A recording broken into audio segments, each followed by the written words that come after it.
Hello दोस्तों, मेरी मुन्नार की कुछ और तस्वीरें देखिए और साथ ही जानिए हिकमत शब्द के ढेर सारे अर्थ। जी हाँ, हिकमत के ढेर सारे अर्थ बताऊंगा, ज़रा ध्यान से सुनिएगा। इस वीडियो को हो सकता है आपको बार बार सुनना पड़े, इतने अर्थ बताऊंगा। हालांकि सब नहीं बताऊंगा, लेकिन फिर भी बहुत सारे बताऊंगा। तो शुरू करता हूँ।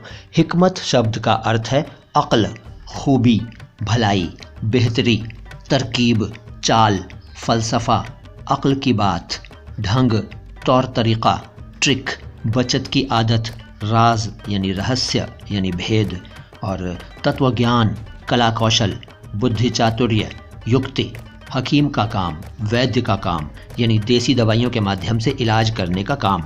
अंग्रेज़ी में wisdom, knowledge, science, philosophy, cleverness, betterment, management, practice of eastern medicine, और भी बहुत सारे अर्थ हैं दोस्तों। इतने ही फ़िलहाल याद कर लीजिए तो बहुत है, आपका काम चल जाएगा। इस वीडियो को लाइक ज़रूर कीजिए और इस चैनल को अगर सब्सक्राइब नहीं किया है तो सब्सक्राइब कर लीजिए। हमारे वीडियोज़ को डाउनलोड कर लिया करिए, क्योंकि बहुत काम आएंगे आपके।